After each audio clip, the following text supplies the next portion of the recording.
abolish the Department of Education at the federal level, and you smash the teachers' unions. That's the topic of today's Bold and Blunt, and I'm your host, Cheryl Chumley, giving you a Christian conservative look at today's news, politics, culture, and events. And that alone is why the left is so up in arms about this president Donald Trump, speaking so loudly and proudly and boldly, proclaiming from his White House perch intent to abolish the federal Department of Education, because the stranglehold that the left has possessed over public schools in America since the creation of the federal Department of Education, since the federalization of public education, since the government at the federal level is allowed to tell parents at the local level what they can do with their children in public school and how public schools must proceed and what they must teach and what they must not teach. Since all that has taken place, the stranglehold has really benefited the Democrat Party and zero benefited the Republican Party. So you can see why Democrats are up in arms. They have to preserve, protect, by all means necessary, the federalization, the federal government takeover of public education.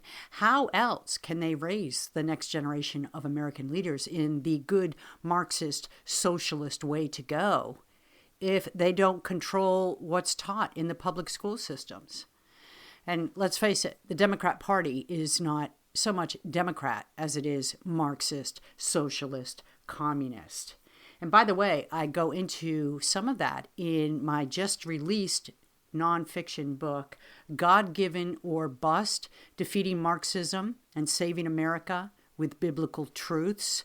The foreword is penned by Pastor Jack Hibbs, and endorsements come from the likes of former Secretary of State Mike Pompeo, Monica Crowley, who's now again with the Trump administration, and many, many others. If you'd like to check it out, just go to Amazon. Check out my whole author page at Amazon. But that's my latest nonfiction. And you can get it wherever, though, books are available. And before I get into more of what's going on with public education and the rapid shift that we're going to see from Joe Biden, collectivism, communism, to Donald Trump, individualism, pro-Americanism, in the education system. Before I get into more of that, I want to quickly mention, if you like Bold and Blunt, you may get Bold and Blunt at edify.app, at Real Life Network, at washingtontimes.com, where you may also subscribe to my 3 times a week newsletter. Just go to the newsletter section on the front page, click on it, and find Bold and Blunt with Cheryl Chumley. You'll get my commentaries that I write at the Washington Times, as well as my Bold and Blunt podcast delivered right to your email box Monday, Wednesday, and Friday. But you can also get Bold and Blunt wherever podcasts are available. Look, the Department of Education, just for a brief reminder, right? Go to ed.gov. It's the Department of Education's webpage. What is the U.S. Department of Education? The U.S. Department of Education is the agency of the federal government that establishes policy for, administers, and coordinates most federal assistance to education. It assists the president in executing his education policies for the nation and in implementing laws enacted by Congress. Education policies for the nation. That's curious, given that the founding of this nation never intended for education to be, education of your children, to be a top government, top-down concern, right? Education starts in the home, and it should mostly stay in the home. It's parents, it's the family that educates children, has the responsibility for educating children. We're not like a communist nation where children are considered property of the state and need to be schooled in concerns for the state. We're a nation of individuals where we take our rights from God. Government's there only to preserve and protect our God-given rights and liberties. And as such, we have certain responsibilities that go with the luxuries of freedom, of individual freedom. And among, you got to take care of your kids yourself. It's not the government's job, and that includes education. The department's mission, DO, Department of Education site writes, is to serve America's students. This is interesting. To serve America's students, to promote student achievement and preparation for global competitiveness by fostering educational excellence and ensuring equal access. Well, who can argue with that, right? Serving America's students, serving the youth, so as to raise youth who are better equipped to compete in the global market, in the global political systems, in global economies, right? That all sounds good.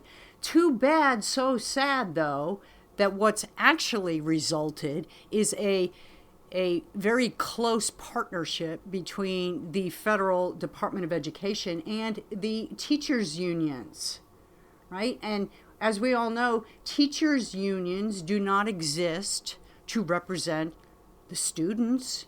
If they did, they'd be called students' unions. They exist to represent the teachers' concerns, the teachers' rights, the teachers' salaries, the teachers' benefits, the teachers' futures. And it was the teachers' unions who were actually very helpful in pushing for the creation of the Federal Department of Education.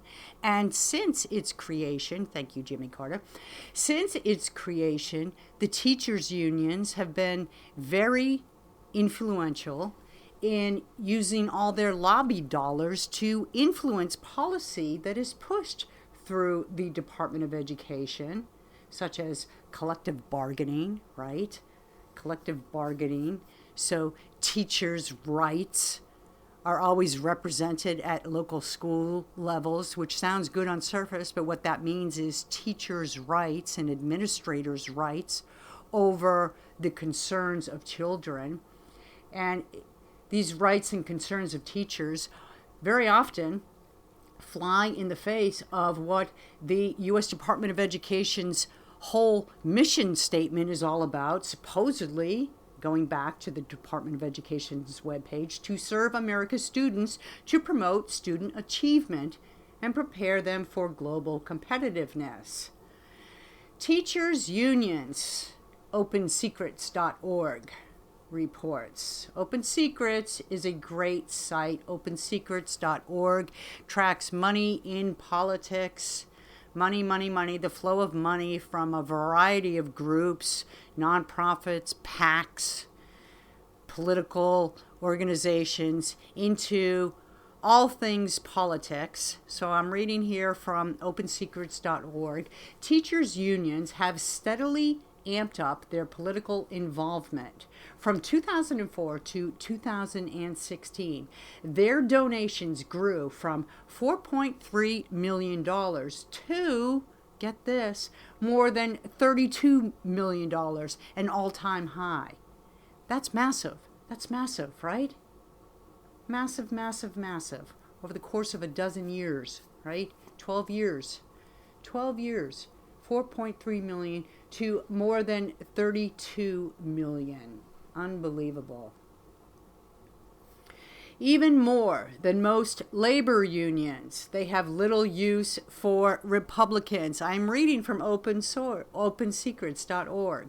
Even more than most labor unions, they have little use for Republicans, giving Democrats at least 94% of the funds they contributed to candidates and parties since as far back as 1990, where Open Secrets' data begins. Two organizations account for practically all of the contributions made by teachers' unions, the National Education Association, about $20 million in 2016, and the American Federation of Teachers contributed almost $12 million. Both groups, still reading from opensecrets.org, which compete for members but also collaborate with each other through the NEA-AFT partnership, are consistently among the organizations that contribute the most money to candidates and political groups. And what I just said, what I just read a minute ago, 94% of the funds go to Democrats. Let's just scroll down on this page and take a quick look. Top contributors, 2023 to 2024. This is Open Secrets compilation of data. Leading the list, the National Education Association, with total contributions of $33.6 million and some change, of which almost all went to Democrats. Almost all went to Democrats. And the portion that didn't go to Democrats went to nonpartisan groups. This is how it reads. $3.15 million to Democrats, $30.48 million to liberal groups, and $53,324 to Republicans. To conservative groups, zero. American Federation of Teachers, second on the list. Total contributions between 2023 and 2024, $8.47 million, of which $2.78 million went to Democrats, 0 to Republicans, and $5.7 million and some change to liberal groups. To conservative groups, you might ask, 0. Third on the list, New York State United Teachers, $2.07 million in contributions and some change, round up $2.08 million for 2023 to 2024. $43,360 went to Democrats, $559 went to Republicans, and $2.03 million went to liberal groups. How much went to nonpartisan groups? 0. How much went to conservative groups? 0. Isn't that interesting? So you go down this list, right, of all these education groups, all these, the Illinois Federation of Teachers, United University Professions, Garden State Forward, AFT Solidarity, California Teachers Association, and what immediately pops are all the $0 contributions. Scroll straight down, you see 000 under the heading to conservative groups, and under the heading to nonpartisan groups, aside from that 14,000 by the NEA, every other one 000. To Republicans, there are a couple of notations. Like I said, 53,324, that was from a pot of 33.6 million that went to Republicans, right? 53 grand. And that $559 I read from New York State United Teachers, that of 2.8 million went to Republicans. And then there's one more, $700 from the California Teachers Association. That was from a total pot of $8,861. Well, 700 of that went to Republicans. 8,161 went to Democrats, 0 to conservatives, 0 to liberals, 0 to nonpartisan groups. So it's 0 all the way when it comes to conservatives. And mostly zero when it comes to Republican candidates. It's just, the fix is in, right? It's just a total money flow. It goes from the teachers' unions to the Democrats, filtering through the Federal Department of Education by way of lobbied, pushed policies, down to your local school system that then suddenly makes clear that Johnny can dress as Jane and go into girls' changing rooms and dressing rooms and bathrooms. Else, that school won't receive federal funding, or else that school will become subjected to Department of Justice scrutiny, and parents will be put on some sort of list for later investigations. So it's a system that screams for reform. We all know this. We've all known this for years. We were warned this at the creation of the Federal Department of Education that this would occur, and lo and behold, it is occurring. So reform starts at the top. Get rid of the Federal Department of Education and watch as everything else crumbles and everything else falls into place, and parents once again have the authority that they were supposed to have, not just according to founding father intents with our bottom-up system of governance that vests authority in the hands of the individual and families, but also your God-given rights as a parent, right, to control what your children learn. And my guest today, Erika Donalds, she is an education expert. She is with America First Policy Institute and also the founder of Optima Ed. Erika, I want to thank you so much for being on Bold and Blunt. It is so great to have you here. Well, thanks for having me. I appreciate it. So let's talk about Trump's education. What do you expect going forward? Well, I expect that just like he's done over the past week, he's going to keep the promises that he made to the American people. And the major education promises were that he was going to shut down the Department of Education and provide universal school choice to every family in our country. Now, those are two really big goals, but as we've seen, he's a bold president, and I believe that he's going to be able to get it done. Okay, you are with America First Policy Institute, and you are also the founder of Optima Ed. What is Optima Ed? Well, Optima Ed started out opening brick and mortar charter schools here in Florida. I was on a school board here, saw that we really needed competition and choice for families. We actually started a virtual program, of course, during COVID, which became very popular. And now Optima Academy Online, which is the world's first virtual reality school, is operating in multiple states all over the country and providing an incredible VR curriculum to over 100 different schools. Can you talk off the cuff, because I don't know if you need data in front of you, actual reports and so forth, but can you talk off the cuff about how America's public education system has changed? Because at one time we used to be the envy of the world with our public school system, correct? Well, I don't know when that was. I'm in my 40s, and we haven't been since I've been alive, right? Unfortunately, education hasn't changed very much in this country, and that's one of the issues. Everything else, America has evolved and innovated and come up with the very best in the world. Now, where we are the envy of the world is in our higher education system, which is a great example of school choice, which is something that I strongly advocate. The problem with the education system in America is that it is a monopoly. We know, and our founding fathers knew, that monopolies do not serve the people well, and that's why they warned us in Federalist Papers and other ways that we should not allow for them. However, we have allowed public education to maintain its monopoly for the past 100 years, and thankfully states like Florida and others have come on board to create choice, give parents the funding that they deserve to take their child to the academic experience that is going to work best for them. And we're seeing those free market influences actually improve the quality of education for everyone. But we're just at the beginning of this process, and we really have to go bold, go big, like President Trump has said, and start expanding school choice in a major way if we're going to save our education system.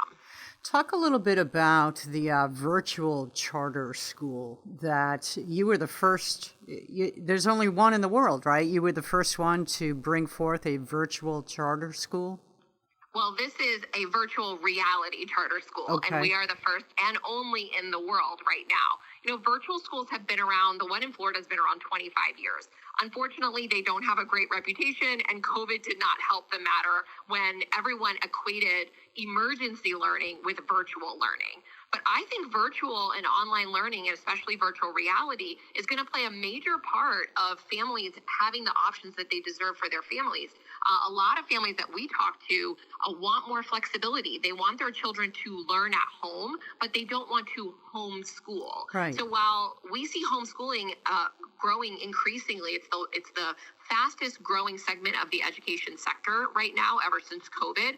But these families don't necessarily want to be the teacher. They want their children home with them. They want to be involved, but they want to outsource the teaching to experts like the teachers that we employ at Optima. And they can do that using virtual methods, virtual reality, where our students can go to the moon or ancient Rome or Independence Hall to learn about their lessons. But I think we're going to see more and more innovation come about as education scholarship accounts become more available in states across the country. Okay, so options like that sound great, right? Especially for students who don't do well sitting in a classroom just staring at a teacher for X amount of hours a day. But the downside of that must be school sports, for instance, or, the arts programs in school. What happens there? That's a great question. Most states in our country allow homeschool students or online students to participate in sports at their zoned public schools. That's one option. My son, who is 13 and in our virtual reality school, goes to a homeschool extension program at a local private school where he can attend clubs, chapel, and play sports there. So again, the marketplace is coming up with solutions for parents. When parents have the ability with an education scholarship account like I'm able to take advantage of in Florida, to pay for their school programs as well as sports, either public schools, private schools, or other recreational programs are going to come about that are going to fill that gap. So those who oppose these ideas, charter schools, virtual reality studies, just options, I assume it's the teachers' unions, the usual suspects, but talk a little bit about that, the opposition. Yeah, definitely the teachers' unions. They don't like any options out there that are non-unionized, which charter schools have always been that way in most states.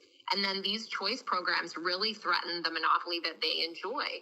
Teachers' unions have really enacted a stronghold over our public education system for a very long time. They're the reason why we have a federal Department of Education in the first place. This was the favor done to the NEA by President Jimmy Carter. And so the undoing of this is really the undoing of their stronghold, and they're seeing it happen in states across the country with the expansion of education choice. But there are others that oppose it too. We have a bill in Tennessee right now, a special session bill. This is National School Choice Week, and it is a small school choice program. And we see rural conservatives, supposedly, who oppose this bill because they think it's not going far enough or it's going to hurt their traditional public schools in their community, not realizing that this actually, almost every study that has been done show that choice options actually increase quality for everyone, including in rural communities. So there are a number of opposition on either side, mostly though by Democrats and the teachers unions who are always opposing school choice. Let's talk about funding for a second, because are there some who oppose because they're concerned that with the expansion of school choice will come decreases in federal funding, which will leave some poorer states swept to the side? How do you address that? Yeah, there are people who, even when you're talking about eliminating the Department of Education, are concerned about the funding that it provides for low-income students through Title I, special needs students through IDEA. But what I would say as a former school board member, as someone who's been in education policy for over 15 years, that money is not helping the kids it's intended to help anyway. So we have to do something different. There's been many proposals with the dismantling of the department, much of which block grants that funding to the states and allows the states to decide how to allocate it, whether it's to the same type of students or not, but that it be parent directed. And honestly, I trust parents more than the bureaucracy. The bureaucracy has failed. Less than a third of the students in our country are reading and doing mathematics at grade level. We've seen the largest drop in mathematics scores in the history of recording these scores. So we're not doing a good job in the way that the money is allocated now. But when you put money in the hands of parents, they will make the decisions that are best for their individual students. And that is really the American way, that individuals are making decisions for themselves and their families. And collectively, that increases everyone over time. So I agree with you. I just want to play devil's advocate for a second. When you talk about parents driving their children's education, in a perfect world that works well, right? But this nation has fallen down a path of immorality, really, and divorce and one-parent homes and no-parent homes and the rise of gangs and things like that. So how do you address situations where there may not be strong parental influences in the home, or there may be high truancy rates of children? I would argue that the system has told parents they don't have a place in making decisions for their children. And that's unfortunate because they believe the system, they believe the experts. But a place like Miami-Dade County, which is a very large, one of the largest districts in the country, majority minority, majority low-income district, urban district, they have over 75% of their students in schools that are not their zone school. That means over 75% of those parents have made an active choice. They want their child to go to a charter school or a magnet school or a private school, some other type of school. And so I think it proves out the opposite of what many would say, that these families don't make these decisions for their kids. Even if only 75% did so when given the option, which I think that number's got to be higher because of the other 25%, maybe 10 are happy in their zone school and are making that an active choice, or they bought a home in an area where they wanted their kids to go to school. So the vast majority of families would make an active choice if given the opportunity. And you look at someone like Ben Carson, my husband, who grew up with a single mom, who was not very educated at the time, but who cared enough for their child to make an active decision that would be best for their education, and it turned out very well for them. Would there be some sort of, in your perfect world, education choice, parental choice would dominate? Would there be some sort of still standardized federal testing system to make sure that certain standards were being met? I wouldn't call it a federal testing system, but I believe in accountability through transparency. So I do think if you receive public funding, that parents should get the information they need about how you're performing. That doesn't have to come necessarily from a federal test, but there are plenty of tests out there that are trusted by parents and by the industry as a whole, that if given the transparency from their schools, parents can make an appropriate decision. I look at something like Yelp, right? We don't need the government to tell us what restaurants are good, because we share information using the technology of the internet and apps like Yelp and others to share that with our fellow parents, fellow travelers, and whatnot. I believe the same will happen with schools. When parents are able to make decisions, there's going to be a market for that information. And parents make decisions about more than test scores, right? They mostly talk about safety. That's one of the number one reasons that parents choose schools. Teacher turnover, the quality of teachers, the quality of the entire experience. Their values have been even more important to parents now, is their values that they teach at home, and they want to make sure that those are reflected at school. So while I agree that we want them to know how their students are performing academically, very important to be transparent about that, I think there are a myriad of issues that parents are going to be looking at when they make those choices. When you look at the public school systems, the government-run public schools in America right now, how much, or what percentage, or however you want to characterize it, do you see as unnecessary learning? Oh, a lot of wasted time in the traditional public schools. You talk to any family that homeschools or whose child learns at home, like my son, and probably half the school day, if you're thinking about an 8-hour or 7-hour day, is wasted. Fluff, waiting on other kids, moving from place to place. I mean, my son gets his schoolwork done in less than probably half the time as far as in class. And then with homework, he's done by 2:00 in the afternoon, Monday through Thursday.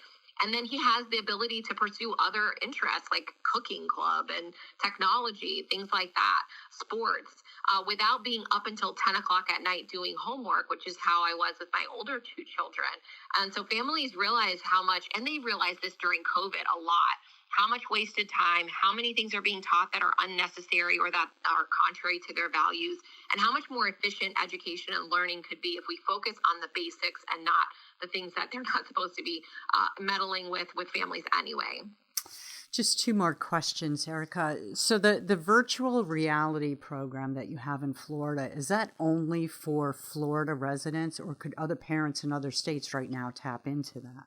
Yeah, actually, Optima Academy Online is available tuition-free in 13 states now that utilize ESA programs, primarily Education Scholarship Account programs, so Arizona and many others. It's on the website. You can see if your state qualifies. We also have private pay parents that are in other states where it's not available, but decided they would rather pay tuition than have their students in a program that's not working for them. So thankfully, programs like Optima Academy Online and other virtual programs are available in many states for without tuition needed by parents, and it gives parents that flexible option that they're looking for. Many times also micro schools, which are really blowing up. There's about an estimated 2 million students in micro schools. They're also using virtual programs to allow their students to have a customized experience within that micro school environment.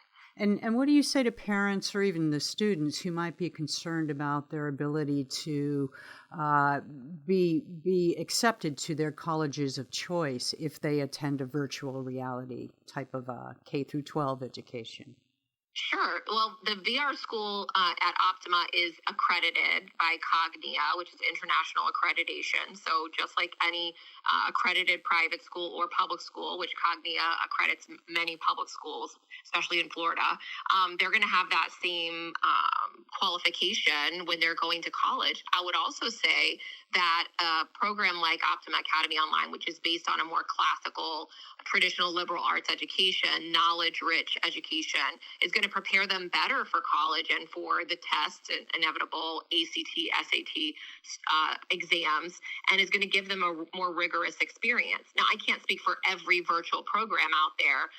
I know ours very well, but I do believe that when parents have the option to shop these things, and I see them all the time on parent groups on Facebook asking, what do you think about this group, or what do you think about this program, and sharing information with each other, I think it does create a competition among these choice schools and these choice programs that is healthy, and we're all competing to be the higher quality option for families who have the ability to vote with their feet. And last question, just about the Federal Department of Education. First off, do you think Trump is going to abolish that, and what will be the ripple effect? I absolutely do. I know that he and his team are very focused on keeping his promises to the American people. I honestly don't think there's going to be much of a ripple effect aside from, moving people's cheese. There are a lot of bureaucracies dependent upon the department and its spending. If you think about the department has a little over 4,000 employees, but it's estimated that there are 48,000 employees within each state that exist because there is a federal Department of Education for the compliance and the reporting and the distribution of funding from that department that states are footing the bill for. So taxpayers are footing a bill for multiple layers of bureaucracy that has not done a thing to improve student academic performance in our country. And it's time for it to end. I fully expect that Trump is going to implement several of those measures right away. He already has eliminated several unnecessary offices within department that were created through executive order, gutted the DEI programs, and as soon as Linda McMahon and her deputy Penny Schwinn are confirmed by the Senate, I expect them to continue that in haste. Plus, there are only two sexes, right? Which is rippling through the schools. So. I know people ask me about that like it's an education executive order. I'm like, that it is. It affects education, but it's an executive order for everyone, right? Not just us. This was great. Erika Donalds, I want to thank you so much for being on Bold and Blunt. Fascinating discussion. Thank you. Thanks for having me, Cheryl. I appreciate it. No more Department of Education. Imagine that. Wow, how the Democrats will howl. That's worth it alone. just to see and hear the howling from the left. Anyhow, thank you for listening. If you like Bold and Blunt, remember you may get Bold and Blunt at edify.app, at Real Life Network, at washingtontimes.com, and of course, wherever podcasts are available. Tune in next time. In the meanwhile, don't forget, stay blunt, stay bold.